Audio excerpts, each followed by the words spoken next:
আমার বন্ধুগণ, আল্লাহ রাসূল সাল্লাল্লাহু আলাইহি ওয়াসাল্লাম সহিহ মুসলিমের মধ্যে বলেন, সহিহ মুসলিম হাদিস নাম্বার 2702, আবু দাউদ শরীফ হাদিস নাম্বার 1515 নাম্বার হাদিস,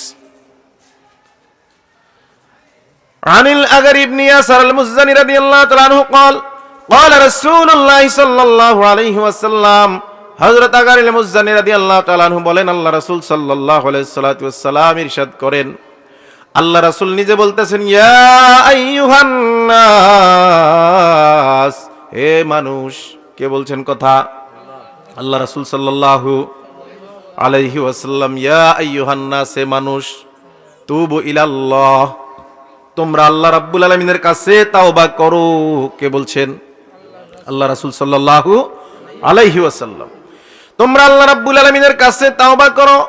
ইয়া আইয়ুহান নাস তুবু ইলাল্লাহ ফাইন্নী আতুবু ইলাইহি ফিল ইয়াউমি মিআতা মাররাতিন, কারণ আমি নবী নিজেও প্রতিদিন 100 বার তাওবা করি। এর আগের হাদিসে আল্লাহ রাসূল বলছেন আমি 70 বারের বেশি তাওবা করি প্রতিদিন। এই হাদিসে আল্লাহ রাসূল বললেন আমি প্রতিদিন 100 বার তাওবা করি।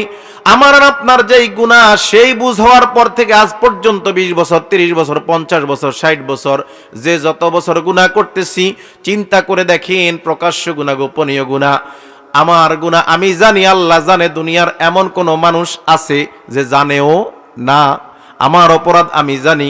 এখন বলেন তো দেখি, আমি আর আপনি যদি প্রতিদিন 1000 বার, 1 লক্ষ বার তাওবা করি, এরপরেও আমার আর আপনার গুনার জন্য এই তাওবা করা কম হয়ে যাবে, ঠিক কি না?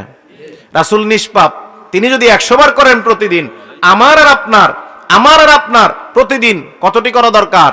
1 লাখ করলেও কম হবে, ঠিক কি না?